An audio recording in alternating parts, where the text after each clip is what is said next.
The silence of the apartment hit like a blunt object, heavy with the stench of a coward's exit. Julia didn't need eyes to see the betrayal. She heard it in the hollow ring of a door frame that no longer held Glenn's weight. 5 years.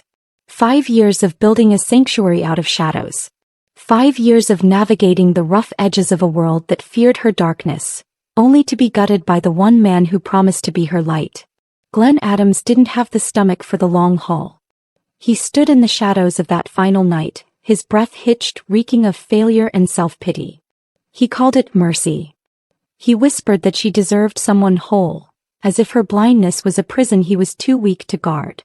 But as the floorboards groaned under his retreating boots, Julia didn't break. She forged. She spent months listening to the heartbeat of Chicago, the roar of the L train, the hiss of the rain on the pavement, the cruel whispers of those who thought she was a victim. She had sacrificed her pride, her safety, and her very sense of self to fit into the narrow space Glenn had carved for her. And then the silence brought Park Diyun. Diyun didn't offer her a hand to cross the street. He offered her the street. He didn't look at her with the suffocating pity Glenn had used as a mask. He saw a warrior navigating a battlefield of shadows.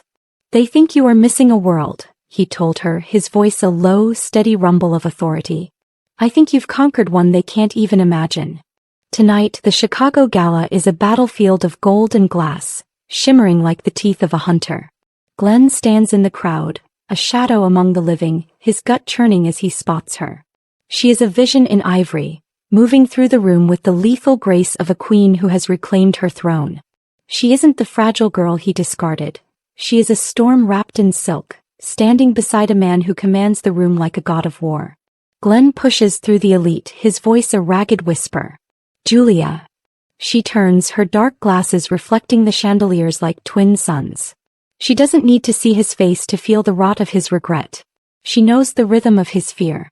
"Glenn," she says, her voice as steady as a heartbeat in a quiet room. He stammers, looking for the girl he broke, but finds only a woman who has risen from the ashes of his desertion. Park Diyun steps forward, his presence a silent wall of iron. He doesn't need to speak. The truth is written in the way Julia holds herself, not as a dependent but as a force of nature. Glenn thought he was her savior. He was just the weight she had to shed to finally learn how to fly. "I thought I was doing the right thing," Glenn chokes out, a desperate man grasping at a murky. Julia smiles, and it cuts deeper than any blade. "You didn't leave to save me, Glenn. You left because you couldn't save yourself.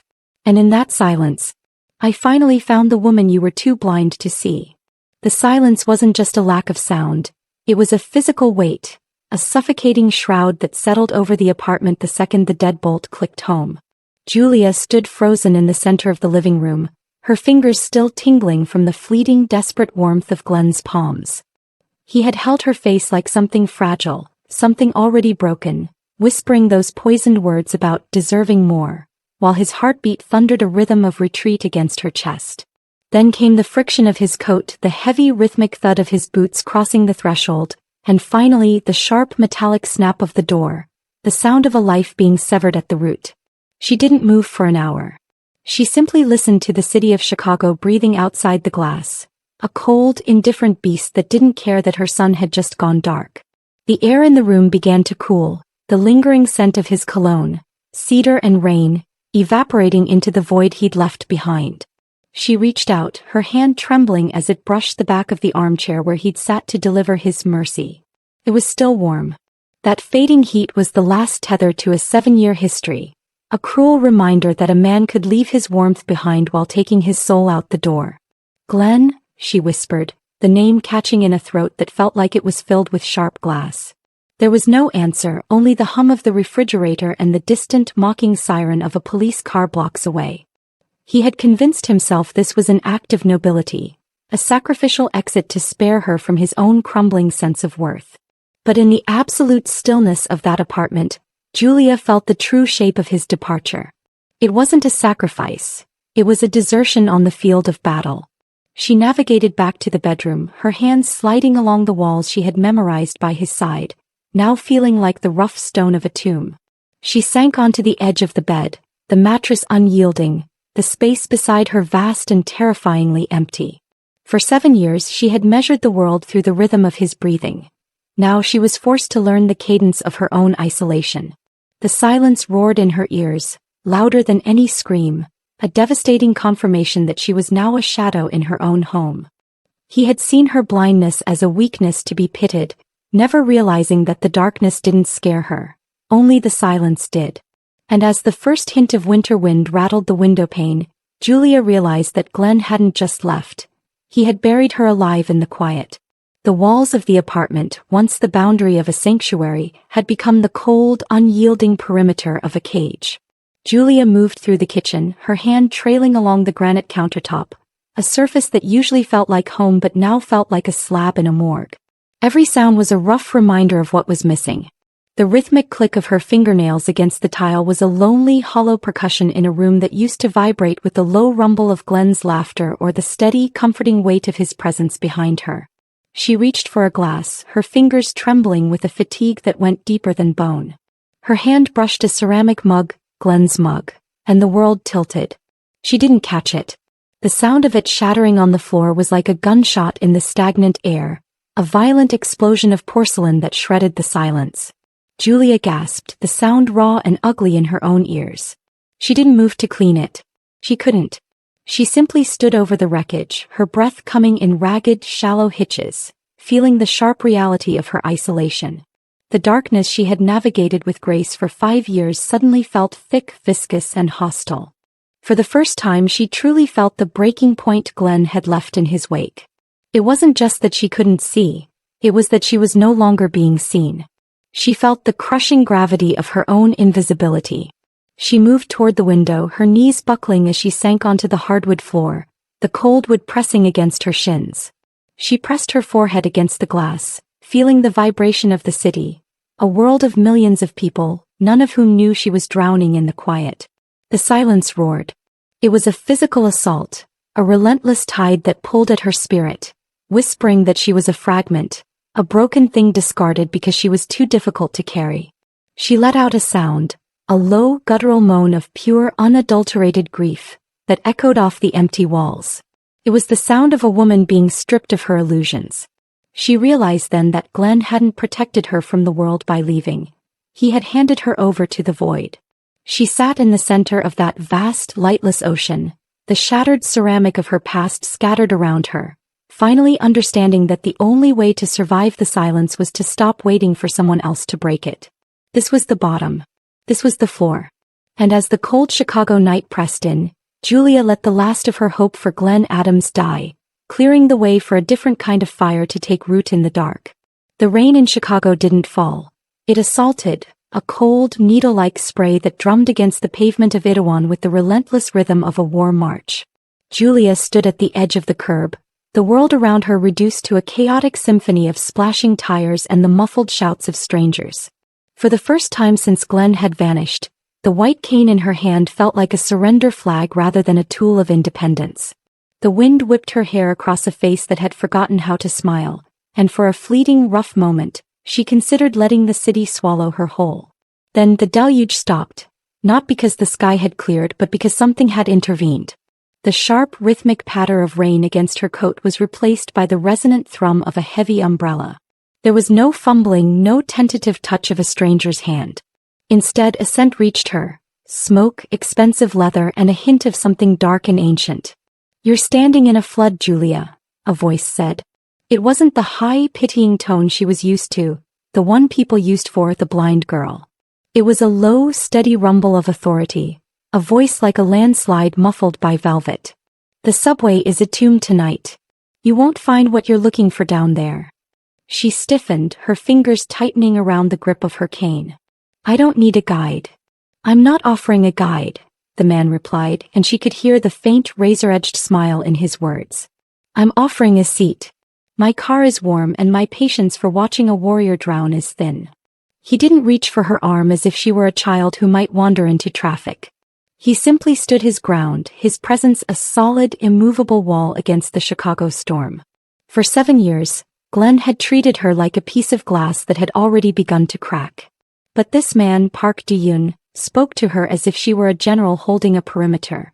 "Why do you care where I stand?" she challenged, her voice rasping against the cold air. Because the way you walk through a storm tells me you've survived far worse than a little rain, he said, and the honesty of it hit her harder than Glenn's departure ever had. I don't pity you, Julia. I'm simply interested in the fire that keeps you upright when the world is trying to wash you away. He held the door open. She could hear the heavy mechanical click of a high-end machine and waited. He didn't usher her. He gave her the space to choose her own salvation. As Julia stepped toward the warmth, leaving the rain behind, she realized she had just met the first man who didn't want to fix her sight, but was actually willing to look at her. The glass and steel monolith of the Park Group headquarters didn't just touch the sky. It seemed to demand its submission. As Julia stepped into the sprawling lobby, the white cane in her hand felt like a relic of a previous life, a fragile stick used to poke at the world she was now expected to conquer. Park Deun stood beside her, his presence a silent, immovable force that gave off a heat far more intense than the Chicago sun. He didn't take her elbow. He didn't offer a guiding word. He simply began to walk. The world expects you to feel your way along the edges, Julia. Deun's voice rumbled, echoing off the high marble walls like a low-frequency warning. But an empire isn't built on the edges. It's built in the center of the storm. Put the cane away. She stiffened, her pulse hammering against her throat. I can't see the obstacles. You see them with your fear, he countered, his tone stripped of the pity that had once been Glenn's primary language. Listen to the air. Feel the shift in the vibration of the floor. The boardroom is 60 paces ahead. There are 3 marble pillars to your left and a fountain to your right. If you trust the cane, you trust your weakness. If you trust your gut, you own the room. Julia took a ragged breath and retracted the cane. The sudden lack of a physical tether to the floor made the lobby feel like a vast, voracious ocean. She took a step. Then another. She felt the cool mist of the fountain against her cheek, the subtle change in the acoustics as she passed the pillars, and the steady rhythmic click of Deun's boots beside her, a drumbeat for her own march into the unknown. For 7 years, Glenn had kept her in a box lined with velvet and low expectations, convincing her that the world was a sharp blade she wasn't meant to touch. But Deun was throwing her into the forge. He didn't want her to survive the darkness. He wanted her to weaponize it. As they reached the elevator, the heavy mechanical hum vibrating through the soles of her feet, Julia realized she wasn't just navigating a building. She was navigating the wreckage of the woman she used to be, finding a version of sight that didn't require eyes, a clarity born of fire and the refusal to ever be small again. The office at the top of the Park Group tower was a fortress of glass and silence, the Chicago skyline laid out below like a conquered kingdom. Julia stood by the floor-to-ceiling window, the vibration of the city hum pressing against her palms. For weeks she had been a shadow haunting the corridors of Deun's empire, shedding the skin of the victim Glenn had made her. She didn't need a cane anymore. She navigated the vast open spaces by the rhythm of the ventilation and the weight of the air. The heavy rhythmic thud of Deun's boots crossed the thick carpet. He didn't stop at a polite distance. He stepped into her space, his heat radiating like a furnace in the climate-controlled room. He didn't reach for her hand to guide her. Instead, he placed a heavy, textured card into her fingers. It felt like thick, expensive vellum, the edges sharp enough to draw blood. Chicago's elite gather tomorrow night at the Grand Gala. Deun's voice rumbled, a low-frequency vibration that seemed to settle in her very marrow. They spend millions to see and be seen, but they are blind to everything that matters. They expect me to bring a trophy, a silent, beautiful thing to hang on my arm. Julia ran her thumb over the embossed lettering she couldn't see. And what do you expect? I don't expect anything, Julia. I'm offering a seat at the war table, he countered, and she could hear the razor-edged smile in his tone. Glenn Adams will be there. He'll be looking for the broken girl he abandoned in that dark apartment. He wants to see a woman who can't survive without his pity. Deun moved closer, his presence an immovable wall of iron. I don't want a dependent to lead through a ballroom.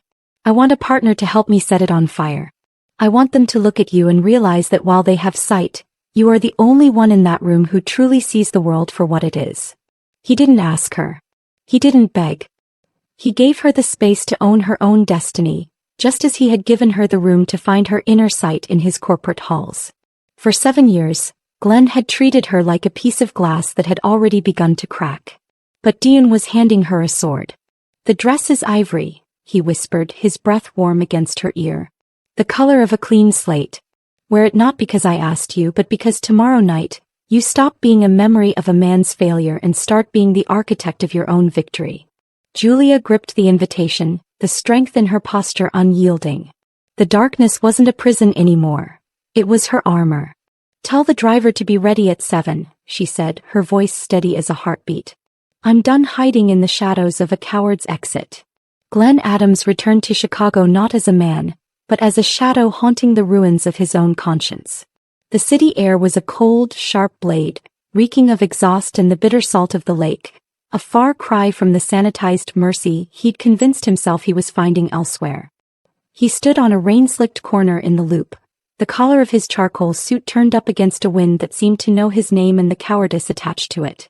For months, he had told himself that leaving Julia was an act of a martyr, a noble retreat to spare her from the shadow of his own crumbling worth. But as the neon lights of the city blurred in the damp air, the truth felt more like a lead weight in his gut. He hadn't left to save her. He'd left because he was terrified of being the man she deserved. He moved through the crowded streets like a man walking through a minefield, every shadow a reminder of the silence he had left in that empty apartment. He ducked into a high-end bar near the Gold Coast, seeking the anonymity of amber glass and low light, but the world he had abandoned was already talking. The air in the room was thick with the scent of expensive cigars and the sharp metallic tang of gossip. He didn't have to listen hard. The name Park Ji-yoon cut through the ambient noise like a gunshot. He's not just dominant anymore, he's obsessed, a man in a tailored tuxedo whispered to his companion at the booth behind Glenn. They say he's found a woman who navigates the world without sight better than most of us do with it. They're calling her the magnate's new queen. Glenn's hand tightened around his glass until his knuckles turned white. The blood in his veins felt like slush. The whispers continued, painting a picture of a woman dressed in ivory, a warrior of grace who stood beside the most dangerous businessman in the city. They spoke of her confidence, her fire, and a strength that seemed to command the very air around her. He stared at his reflection in the dark mahogany of the bar, seeing a face etched with the exhaustion of a man who had thrown away a diamond because he was afraid of the light. The realization hit him like a physical blow to the chest. Julia wasn't just surviving the silence he had left her in, she had conquered it. She was thriving in a kingdom he wasn't brave enough to build. As he finished his drink, the burning in his throat was nothing compared to the fire of a regret that was finally, devastatingly, starting to see. The grand ballroom was a cathedral of vanity, a sprawling expanse of gold leaf and exploitative ambition where Chicago's elite gathered to worship their own reflections. Beneath chandeliers that dripped with light like frozen tears, the air was thick with the scent of expensive gin and the sharp metallic tang of betrayal. Glenn Adams stood near the perimeter, his charcoal suit feeling like a leaden weight against a soul that had already begun to rot. He was a shadow haunting his own life. A man who had walked away from the only thing that mattered and was now drowning in the consequence of his own cowardice. He hadn't come to be seen. He had come because the silence of his empty apartment had become a deafening roar he could no longer endure. He expected to find the wreckage of the woman he'd discarded, a fragile, broken thing struggling to navigate a world that had always been too loud for her. But as the crowd parted, the oxygen left the room. Julia moved through the sea of tuxedos and silk not with a cane, but with the lethal, unhurried grace of a woman who had finally learned to hear the music of her own strength. She was draped in ivory, a clean slate of a gown that shimmered like a blade in the firelight. She moved like quiet music, a steady, unbreakable melody that cut through the dissonant chatter of the elite. For 7 years, these same people had looked at her with the suffocating pity of those watching a wounded animal. Tonight, they watched her with the terrified awe of those realizing they were the ones in the dark. Glenn's chest tightened, a sharp spike of adrenaline and regret piercing his heart. She wasn't stumbling. She wasn't reaching out for a hand to steady her. She navigated the treacherous terrain of the gala with a terrifying clarity, her posture unyielding and her head held high. Beside her, Park Ji-yoon stood like a monolith of iron, his hand resting lightly on the small of her back, not to guide her but to acknowledge her. Glenn watched from the shadows, his pulse thundering in his ears. He saw the way the light caught the gold in her skin, the way her unseeing eyes held more focus than the frantic, shifting gazes of the sighted men around her. He had convinced himself that by leaving he was protecting her from a world she couldn't see. But as he stood there, small and forgotten in the corner of a room that once belonged to him, the devastating truth hit him like a fist. He hadn't protected her from the world. He had tried to protect himself from the greatness he was too weak to carry. And now, as Julia commanded the room with the fierce, silent beauty of a storm, Glenn realized he was the one who was truly blind. Glenn pushed through the wall of silk and arrogance, his boots heavy on the polished floor as he breached the invisible perimeter surrounding her. The air between them suddenly felt charged, a static field of history and hurt that made the fine hairs on his arms stand up.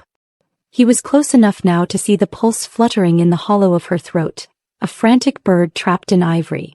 He didn't think, he simply let the name break from his chest like a confession. Julia. She didn't startle. She didn't wince. Instead, she went perfectly still, her chin tilting a fraction of an inch as if she were catching a scent on a shifting wind. Long before he had spoken, she had known. She had recognized the rough, uneven rhythm of his breathing, the sound of a man who had spent months running from his own shadow only to find it waiting for him in the light. She knew the heat of his presence, the specific heavy silence that always preceded his words. To her, Glenn Adams wasn't a face in the crowd. He was a frequency she had once tuned her entire life to. "I thought I saw you," Glenn stammered, the words feeling small and pathetic in the vast echoing space of the ballroom. He looked at her dark glasses, those twin voids that reflected the chandeliers, and felt a wave of nausea. He was suddenly violently aware of the charcoal suit he wore like armor and how little it protected him from the woman he had once abandoned at her breaking point. "Glenn," she said softly. It wasn't an invitation. It was a cold mapping of a dusk. Her voice held a clarity that unsettled him, a strength that hadn't been there when he'd whispered his mercy into the dark of their empty apartment.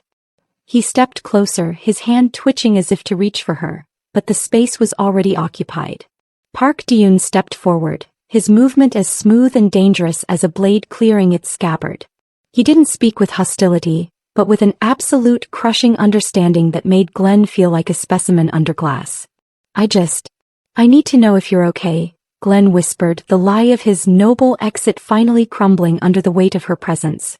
Julia smiled, a whole, unyielding expression that held no room for the fragile girl he remembered. "I wasn't," she said, the honesty hitting him harder than a physical blow. "Not when you left. But I am now." The silence that followed was the kind that didn't beg to be filled. It was a verdict. Glenn looked at her hand resting lightly on Deun's arm, a choice made in the light of his own desertion, and realized the impossible truth. She could see him more clearly now than she ever had when they were whole. Park Deun stepped into the light, his presence a sudden, freezing front that stalled the oxygen in Glenn's lungs. He didn't loom, he simply existed with a gravitational pull that made everyone else in the room feel like loose debris. His eyes, dark and surgically precise, swept over Glenn, dissecting the charcoal suit, the trembling hands and the stench of old, unwashed guilt. "The martyr returns," Deun said, his voice a low-frequency rumble that vibrated through the floorboards. It wasn't an insult, it was a diagnosis. He stood shoulder to shoulder with Julia, a wall of iron guarding a storm in ivory. "I've heard the stories, Mr. Adams. The noble exit. The silent departure to spare the fragile woman from your own spectacular collapse." Glenn winced, the words hitting with the force of a physical strike. "You don't know anything about us. I was trying to protect her." "You were trying to protect yourself," Deun countered, his tone as sharp as a razor blade hidden in velvet. He stepped a fraction closer, his shadow swallowing Glenn whole. "You didn't leave because she was blind. You left because her strength was a mirror you couldn't stand to look into. You saw her navigate the darkness with more courage than you ever possessed in the light, and it terrified you." The air in the ballroom felt thick, the music and laughter of the elite fading into a dull, distant hum. Deun moved his hand, his thumb brushing the sleeve of Julia's gown, a gesture of absolute, unyielding recognition. "I watched her in the silence you left behind," Deun whispered, his gaze never wavering from Glenn's crumbling face. "I saw her reach the breaking point where the woman you knew died. You didn't give her a choice, you gave her a grave. And you expected her to stay in it until you felt whole enough to dig her out." Glenn's mouth went dry, the lie of his heroism finally stripped bare. He looked at Julia, but she wasn't looking at him. She was listening to the truth. Duyun leaned in, his voice dropping to a dangerous, intimate level. You see a woman who needs your pity. I see the architect of an empire. You see a handicap, I see a weapon. You didn't just break her heart, Glenn. You tried to break her spirit so you could feel like a giant. But look at her now. She's standing. And you're just a shadow who forgot he's already dead. The golden light of the chandeliers felt like a spotlight on a crime scene as Julia turned her head toward Glenn, the dark lenses of her glasses acting as a shield for the fire he wasn't ready to face. The ambient noise of the gala, the tinkling of glass and the forced laughter of the elite, died away, leaving only the rough edge of his breathing and the absolute crushing weight of her presence. Glenn stood there, his face a map of ruin, still clinging to the wreckage of the lie he'd told himself to sleep at night. I thought I was doing the right thing, Glenn whispered, the words sounding hollow and frail in the vastness of the room. I thought you needed more than I could give. I thought I was protecting you by leaving. Julia didn't quail. She stood her ground, her posture unyielding, her hand resting with quiet deliberation on Duyun's arm, not for support but as a statement of choice. You didn't leave to protect me, Glenn, she said, her voice a low, steady vibration that cut through his excuses like a blade. You left because you were a coward. You couldn't handle the weight of my strength, so you called your retreat mercy. Each word landed like a physical blow, a confession he didn't deserve to hear. He had spent months convincing himself he was a martyr, a man who had sacrificed his own happiness for her freedom. But in the clarity of her voice, the truth was laid bare. He hadn't left so she could find someone whole. He had left because he couldn't stand being the one who was broken in her presence. I didn't need more, Glenn, she continued, her head tilting slightly as if she were mapping the depth of his regret. I didn't need a hero or a savior. I needed you to stay. The simplicity of the truth was devastating. It stripped away the last of his nobility, leaving only the raw, ugly fact of his desertion. He had abandoned her at her breaking point not because she was fragile, but because he was too weak to be the man who stayed. For a moment, the triangle of past and present held still, a fragile intersection of history and consequence. Glenn looked at the woman he had once helped across the street, realizing she was now the one navigating a world he couldn't even understand. He had seen her blindness as a cage, never realizing he was the one trapped in the dark. Julia stood tall, her smile whole and unyielding, a woman who had used the silence he left behind to find a voice he was too blind to ever hear. I wasn't okay when you left, she said, the honesty final and absolute. But I am now.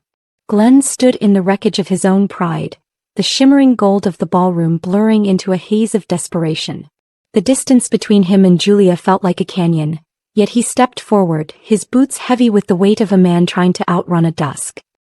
He reached out, his hand trembling as it hovered near her ivory sleeve, a silent plea for a tether he had cut with his own hands. Julia, please, he croaked, the name a rough edge in his throat. I was wrong. I was a fool who thought he was saving you when I was only drowning myself. But I see it now. I see you. He ignored the cold iron stare of Park Duyun, focusing entirely on the dark lenses that shielded her eyes, the eyes he had once convinced himself were a weakness. He sank his voice to a low, ragged whisper, a sound of raw, unadulterated hunger for redemption. Give me another chance. A second chance to be the man you deserve. I'll be your eyes, your shadow, your shield.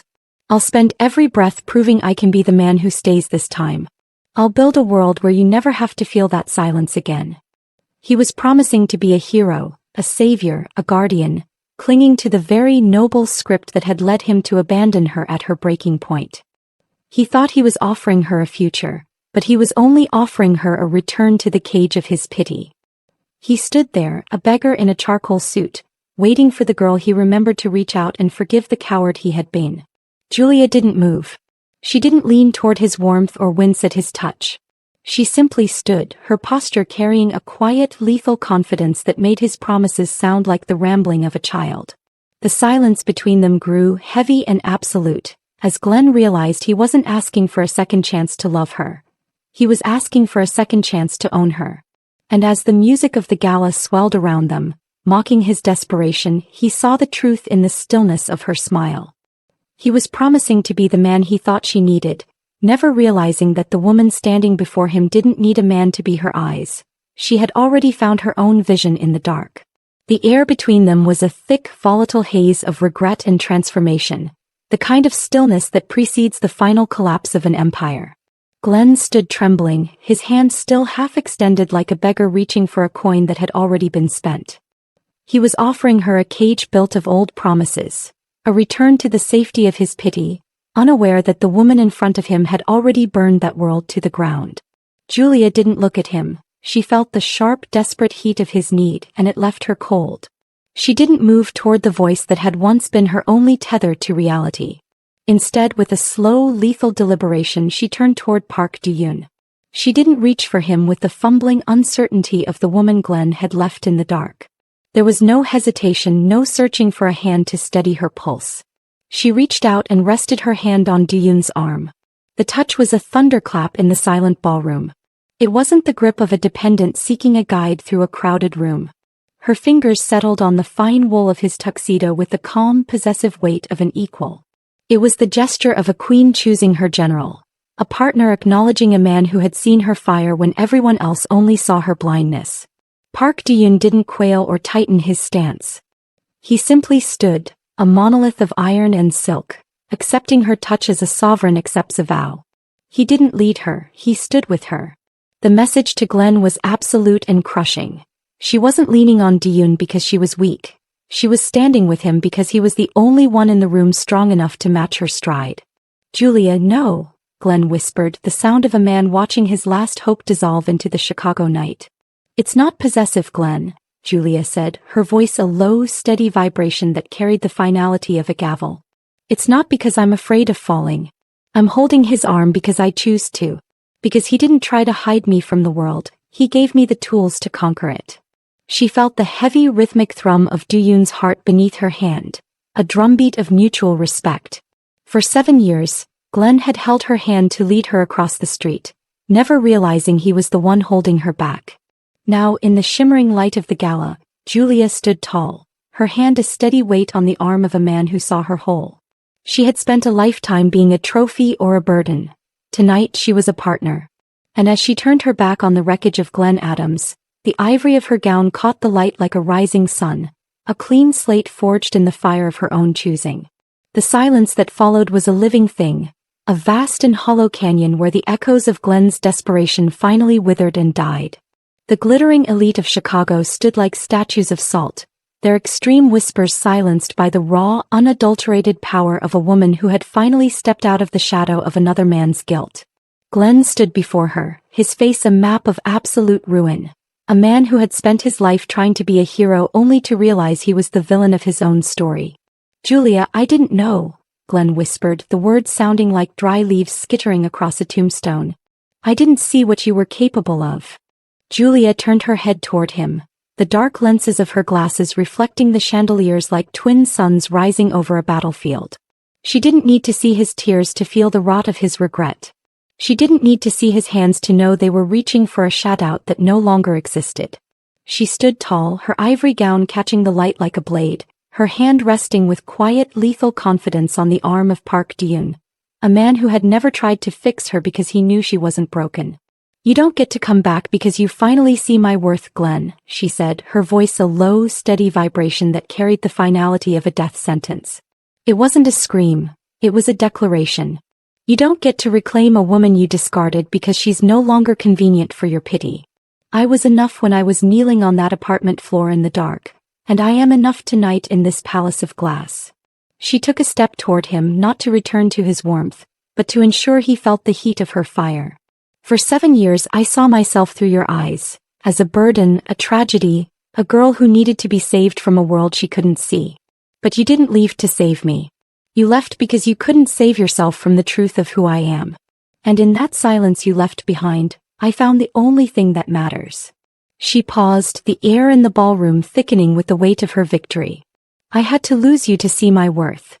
The truth was simple and devastating, a clean strike that severed the last tether between them. Glenn exhaled, the fight draining from him as he realized he was no longer part of her history. He was just a footnote in her ascension. Julia didn't wait for his apology or his retreat. She turned back to Du-yoon, the movement as smooth and certain as the shift of the tides. She had spent a lifetime being a trophy or a burden. Tonight she was a sovereign. And as she walked away, the ivory of her dress shimmering like armor, Julia understood that losing Glenn wasn't her tragedy. It was the moment she finally learned how to win. The heavy, brass-bound doors of the gala swung shut with the finality of a tomb, sealing the warmth and the gold inside.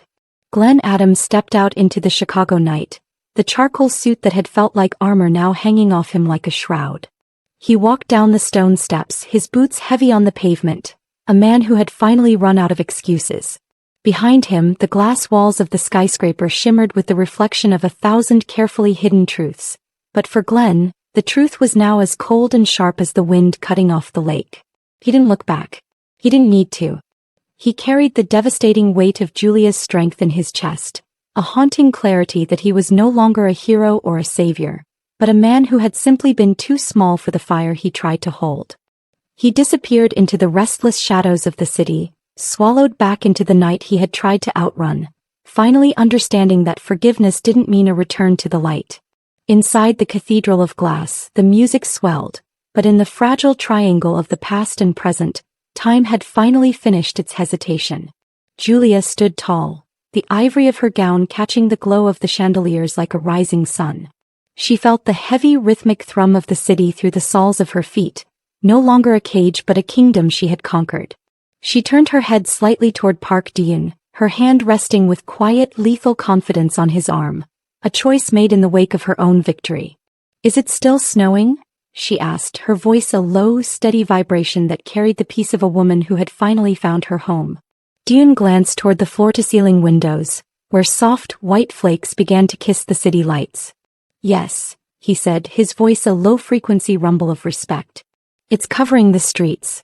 It looks like a clean slate." Julia smiled, a whole and unyielding expression. "Tell me what it looks like," she whispered. As he began to describe the quiet beauty of the falling snow, Julia listened, not as someone who lacked sight, but as someone who had finally learned to see the worth that a coward's exit had nearly buried. She wasn't a victim of her darkness anymore. She was the architect of her own light. In that moment she realized that losing Glenn wasn't her breaking point, it was her planting. And as the snow fell silent over Chicago, Julia stood with a man who saw her whole, breathing in the cold, clear air of a future she had fought to claim. She was home, finally and irrevocably home.